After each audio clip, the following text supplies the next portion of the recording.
everyone, and welcome to this week's episode of Hawk Talk. We're your hosts, Hillary Moberg and Dallas Mitchell. This week's guest is a familiar face on Hawk Talk. Would you please introduce yourself, who you are, where you're from, and what you do at DSU? Of course. My name is Kierra Schneider. I am from Dickinson, born and raised. I am a 2022 graduate of Dickinson State University. I'm also going for my master's right now, so maybe a 2023 graduate of that degree, so fingers crossed there. But I'm also the Alumni Relations and Event Coordinator at the DSU Heritage Foundation, as well as the assistant coach for competitive and sideline cheerleading. Awesome. So kind of being from Dickinson and going to school here, doing cheer here, what brought you into the position at the foundation? It's a really good question. So I started work studying at the foundation in 2019, and the position became open, and I had discussions tie, and it's kind of just something that gradually happened. I was in the interim position for a little bit, and then we decided it would be a good position for me moving forward, and here I am now. Here you are. So what does kind of a day-to-day look like for you as this position? Day-to-day, I get to do a lot of things that I really, really love. I love talking with people. I love doing social media. I love the marketing aspect of things. And that's kind of just what the position entails overall. So a typical day, I'd probably spend the first couple of hours going over our social media, making sure that we're on track for things, that people are being communicated with well, that they know if we have events coming up. And then spend some time going over emails, making sure there are people just, being communicated well with on that side too. And then spend a little bit of time. It's fun. You get to be kind of a detective because when we have alumni who get married or have a baby or just big things happening in their life, we'd like to send them a gift. So we get to do a little bit of detective work, making sure that we're covering those people too. So yeah. So when you guys have events, how far out do you have to plan and prepare for one of those events? Oh boy. See, that was a shocker for me. We start probably, I'd say the day after the event ends, we're planning for that next one. So it's an all year type of thing. Yeah. On to the next each time. Exactly, kind of keeps it interesting. You always have something to do. Oh yeah. So what sorts of alumni events have you helped coordinate in this position? I mean, most of them up until this point, just because I started in the interim position in January of last year, so now I'm kind of gone full circle. But we have lots of golf events. We have alumni socials. We have the alumni weekends for our athletic department. We have our Arizona trip, which kind of combines with golf, but that's a really fun one. That's actually coming up here. Yeah. So this month. Yeah, exactly. So I know that event's soon. What are some other events that alumni can look forward to the rest of this semester and then coming up on the next year? So we have in May, we have our Grad Fest for our seniors. So that's something that we ask our alumni to come back to and just be with our seniors if they'd like to. Along with that, we obviously have commencement. We love to see alumni back there. We have our LARC event and our Big Stick event coming up here. We have our Bismarck Golf. We're looking at maybe having an event in the Fargo, Minneapolis area. And then homecoming is around the corner. It'll be a big one. It's exciting to look forward and realize that I'll probably be coming back for homecoming as an alumni. Yeah. I was like, I was just thinking about that. It's happening sooner than you think it will. Exactly. Is there a personal event that you like to host more? Which one do you like to be at more as an alum, kind of? I love them all, especially day of. I think working up to the event, I get a little bit anxious sometimes, just wanting things to be really, really great and everybody to have a good time, making sure we're as organized as we can be. So I get a little bit anxious, but I think probably my favorite event is our Alumni Honors Luncheon during homecoming. I get to talk with the honorees starting in May usually, and then I keep communication with them, so I finally get to meet them in October and just get to hear their story a little bit more. And this last year was my first year doing it, obviously, but it was just something I've never experienced before. It was so humbling, and my heart felt so full just meeting these people and knowing what they've done for Dickinson State and at Dickinson State and their time away from Dickinson State and how it's so close to their heart. So I'd probably say the Alumni Honors Luncheon. Yeah. I would say from working with you at the foundation, we've kind of seen how all of these events have been able to grow and be such important events for the school year. So it's been really exciting to get that opportunity as a current student to be able to visit with the alumni. Oh, yeah. And I just think it's been really cool to watch. Yeah, and they're you've so cool. Done some really great things with it. So Thank you. It's been awesome. So one of the big things that you have implemented is something called Alma Base. Yes. So can you tell us more about what that is, what it's used for, and how people watching can sign up for it? Yes, absolutely. So Alma Base is our alumni and friends database. So that's one way that we send out event notifications. That's one way that we'll just communicate things that are happening around campus. We're starting to implement stories of success stories for alumni, and like I said earlier, those updates of babies, grandbabies, marriages, things like that. So we just want to keep everybody in the loop, and that's what Alma Base is. It's kind of like a Facebook, for lack of a better explanation, for Dickinson State University alumni and friends. So we're trying to get as many people on Alma Base as we can, because we want to share that experience with everybody. And on top of that, it helps us add to our database. So if you're somebody who would really like to be receiving mail and email, and you're not receiving that right now, if you make an account on Alma Base, it automatically uploads your information to our database. That way we can better connect with you and you can get that information. And the best way to sign up for Alma Base, you can either go to our social media, and we have QR codes galore everywhere. Find a QR code and you can scan it, or you can go to dsualum.org. You just click the sign in button, get started. And if you have any questions, please give me a call, and I'd love to walk you through the process. It's nice that they have easy access to be able to do it so quickly and efficiently, Yeah. I feel like some of the older alumni, kind of struggle with trying to do those things, and so it's nice that it's literally just a click of a button, and there you are. It's great. It just takes a few minutes. When we've kind of had a kick of trying to get students to do it, and we're like, it really will only take 3 minutes of your time. Just so It we does. can 3 minutes. build our database. If that, honestly. Yep, exactly. So that's a very cool thing to be implementing. And we're really excited about that. We hope to continue the growth of that database, and hopefully the alumni and friends like it too. Yeah. So be sure you sign up if you're not already signed up, so we can stay in touch and you can see everything that's happening at DSU. So kind of switching gears, you'd also mentioned that you are an assistant coach for the DSU sidelines and competitive team. So the sideline team is going strong, and the competitive team just kicked off their season. Yes. So how's that been going? It's been going really well so far. We had our first set of competitions this last weekend. It actually fell over the alumni weekend for wrestling and basketball, so I wasn't able to attend the competitions, but obviously my heart was with them just as much as it was here with our alumni. We did end up going 2-0 this weekend, so woo! Pretty excited about that. We have set lots of goals for this season, and we have high expectations for ourselves, but overall, so far it's going well. We're going to have our only home duel of the season on the 6th. It's going to be here at Scott Gym. It's kicking off at 6 p.m. I know that Student Senate and CAB are hosting a tailgate, so we're really excited about that. That's kind of where we are right now. We've got lots of duels. Obviously, our end goal is making it to nationals and doing well at nationals. So last year being a member on the cheer team, and now this year being their assistant coach, what has that transition kind of been like? And kind of to add on to that question, I think the cool thing about Dickinson is we have a lot of athletes come back in grad assist, so what's some advice that you can kind of give them for that transition as well? It has been something that I've never experienced before. I don't think like difficult is the right word to use, but like just from my personal experience, it's something that I've struggled with more than I thought that I would, transitioning from that athlete position into the coach, just because it's a completely different mindset that you have to have that I didn't even realize was a thing, to be honest with you.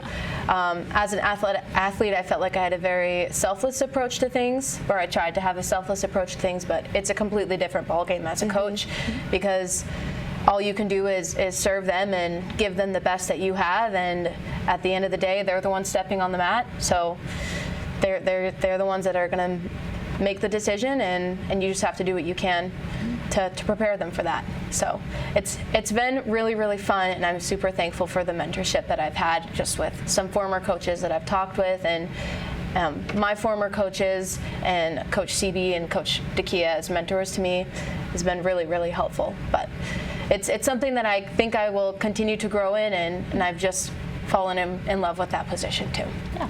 sure it gives you a new appreciation for coaching staff, kind of having a new perspective versus competing and now coaching. So Absolutely. So kind of switching gears again, more to the fun side.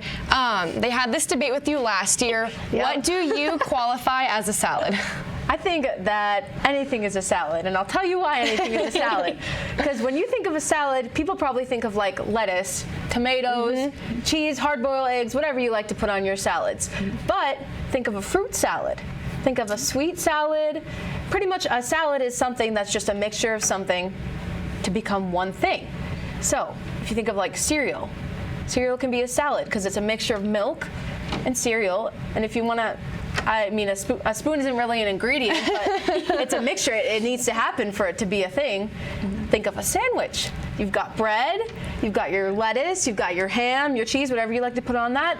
That can be a salad. It's a mixture of something to become one thing. So that's my argument. That is a very interesting approach. I've honestly never heard that before until now. Yeah, last year it was a debate. It stemmed from like the hot dog. Yeah, the hot dog. Is it a sandwich or something else? Okay. Yeah. And then you brought up the salad thing, and it was just a very quick debate, and none of us really understood what we were debating at any point. So I wanted to give you the chance to kind of speak your truth, and you've had a lot of time to think about it. I feel like we need to make this a poll because I feel like lots of people will I'm agree. curious to know what other people think of this, and if anyone's honestly ever heard of it. Yeah. You know, I had not until now, but Exactly. We'll have to put out a poll when we get this episode up on social media. If you feel as passionate about this as I do, please participate in the poll. Yeah. Have my back. Let us know what you think, so we can kind of settle the debate once and for all, right?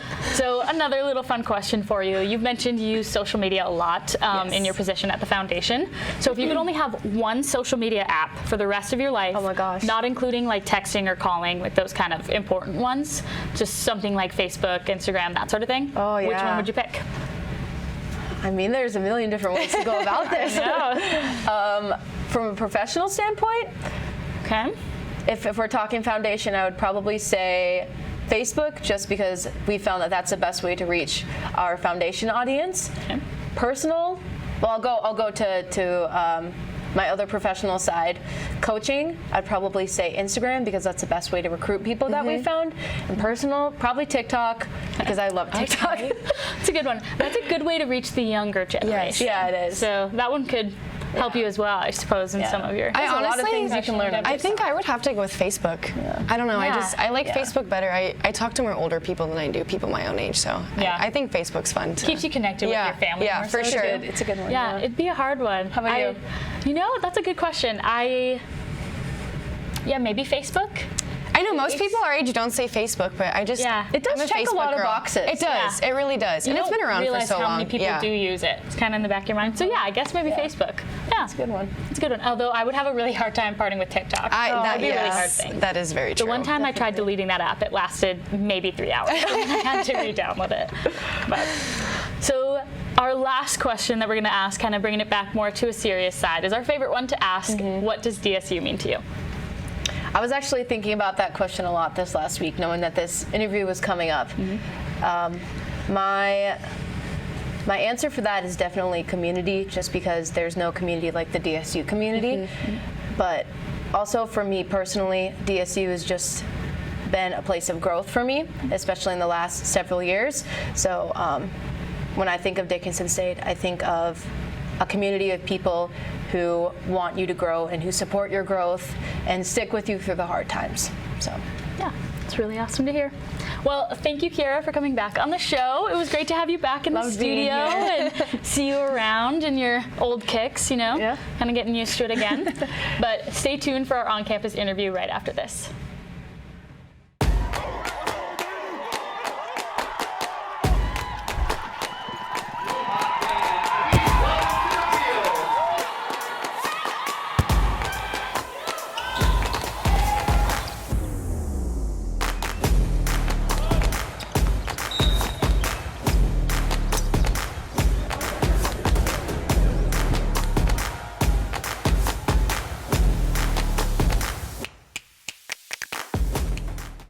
Hey everybody, I'm Jacob Marley. I'm here in the DSU wrestling room here with...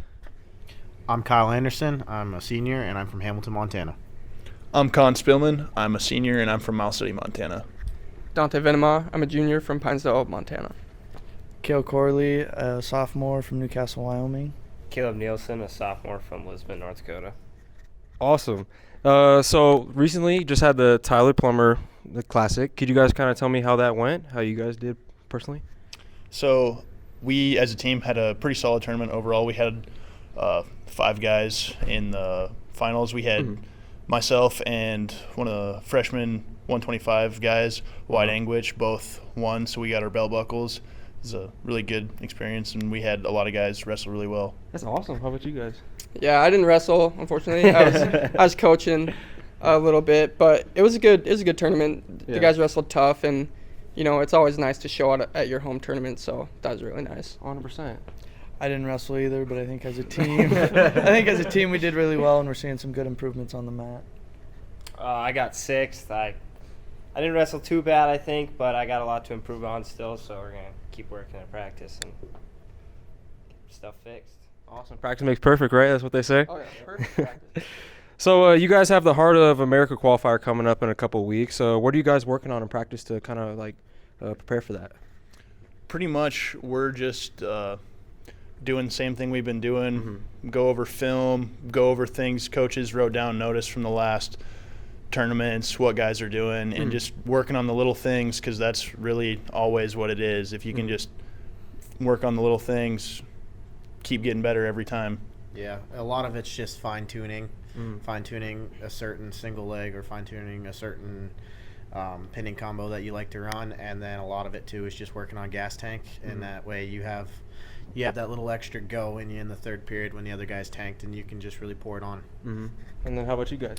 Yeah, like these guys said, just refining your technique is super important, especially at the end of the year. Yep. Just trusting the process, like we've got the tank for it, the lung capacity and everything. It's just like fixing those little things. And I think position, like overall position while we're wrestling has been a big emphasis this year. And I think we've done a good job of fixing that. Yeah, I think they said everything great, and just trust in yourself and all your training that you've done throughout the year. I think they nailed it right on the head with everything they said, so. All about conditioning, right? So, kind of like to wrap this up, we ask all Hawk Talk interviewees this question. What does DSU mean to you? And we'll start at the end here. DSU means to me not only family from everybody that I've met here and all of my friends that I've really grown with the last 5 years, but also opportunities. Coming here has pretty much shaped me into the person I am, and I think that person is way better than it was when I came here, so that's something that means to me. I definitely agree with Kyle on this. Like, we're all brothers on the team, just super close with all these guys, rooting each other on, supporting them. And like he said too, the opportunity, being able to come here, get a good education, do the sport that we love, work hard to improve ourselves as wrestlers and people every day. And how about you guys? Yeah, same as them. Opportunity, it's a big one. Like Coach Schlecht always says, you're welcome for the opportunity. And it really is. Not a lot of people that wrestle in high school or wrestle in college, and we get the chance to do that and get an education. So I'm appreciative of that. Yeah, it's just being grateful for the opportunity and how close-knit the university is. It's quite the experience. Yeah, kind of just everything they said, and just try not to take any of those things for granted, because it's pretty awesome that we get the opportunity to wrestle and compete, and also all the opportunities we get with school here at DSU and all the extra things they do for us. So yeah. Awesome. And then I almost forgot one final question. So I know you guys are kind of like upperclassmen, seniors and whatnot. If you could tell yourself, tell your freshman self one thing, what would it be? So I got to go with Coach Schlecht is going to tell you that it goes faster than you think. 4 or 5 years will be over before you know it. And, yeah, he's right, which he'll be sure to let you know that too. But it really does go faster than you think. 5 years has gone by in blink of an eye. Can't believe it's down to the wire already. And how about you? Probably be to stay in shape over the summers. Them preseason workouts are hard, and you make them a little harder on yourself when you don't run over the summer. So, yeah, that probably would be the one that I'd tell my freshman self. I can attest to that as well. Take your summer conditioning serious. Yeah. But anyway, thank you guys again for your time. I really appreciate you asking you guys these questions. And I'm closing. I'm Jacob Marley. I'm closing this out. Thank you, Coulter and Jacob, for those on-campus interviews. Now it's time to get into the recap. For basketball, men's and women's basketball have away games against Viterbo and Waldorf on February 3rd and February 4th. Make sure you check them out at DSU Blue Hawk page to see the results. Next weekend, there will be home games against Dacotah State and Bellevue on Friday, February 10th and 11th, which is Friday and Saturday. Be sure to stop by Scott Gym to watch the women's games at 5:30 and the men's game at 7:30 on Friday, and the women's game at 3 p.m. and the men's at 5 p.m. on Saturday. There will also be a tailgate on Saturday before the women's game, so make sure you swing by for some great food and atmosphere so we can cheer on the Hawks. Yeah. For indoor track and field, they've kicked off their season at the UND Open on January 28th. The women's team finished 5th out of the 13 teams there, and the men's team finished 13th, so congrats to all of them. Renzi Rosinski was the North Star Track Athlete of the Week, and Corey Nagel received her 2nd Field Athlete of the Week She award. has just, I know we just interviewed her, but like, just to take a moment, she's been absolutely killing it this year. Yes, she so really has. insane, and especially this being her first year at DSU, like, what a great way to make a statement here, you know? Yeah, and Renzi and Corey, I think, have both been setting some new Blue Hawk records. Yep, So I just saw on Twitter too the other day that they both said that. Yeah, so it's just an impressive season so far, and to think that that's just one of their first meets. Right, I know. You know, So can't wait to surreal, see what crazy, happens, yeah. You know, the rest of the season. So congrats to both of them. Both teams competed at the Bison Open in Fargo on February 4th and 5th, so you can check the athletics page for those results. And the men's and women's teams will be competing this Friday and Saturday at the SDSU Indoor Classic in Brookings, South Dakota. So good luck. On to wrestling. Wrestling competed in Sioux City Open in the Sioux City, Iowa tournament on February 4th and hosted Minnesota State University Moorhead on February 7th. Make sure you check those out also on the athletic page for the results. The wrestlers will be competing next at the Heart of America Conference Qualifier in Oskaloosa, Iowa on February 18th. That was a mouthful. Yeah, I had no idea Oskaloosa existed. I did not either I was until looking just this reading up for that. the recap. But yeah, good luck to all of them at that qualifier. For baseball, the baseball team is preparing to kick off their spring season with some preseason games in Omaha, Nebraska against Graceland on February 25th and 26th. And softball is also kicking off their spring season with preseason games in the Dome in Aberdeen. And they will have games against Doane and the College of St. Mary on February 17th and against Jamestown on February 18th. So we're looking forward to that, and good luck to both teams. And for cheer, as we just talked with Kierra, the competitive cheer team kicked off their season on January 28th at the Northwestern Invitational. They finished 1st out of 16 and are ranked 2nd in NAI. Congrats to the cheer team. And they will be hosting a virtual duel on February 6th. So make sure you also go to the DSU Blue Hawk page to see those results as well. Yeah. So thank you to all of our sponsors and for our viewers for keeping this show going. We couldn't do it without you, and we really appreciate the support. Be sure to check out our social media accounts, our Instagram at DSU Foundation, and our Twitter at DSU Heritage, and our Facebook, DSU Heritage Foundation. And until that next time, Hawks are up.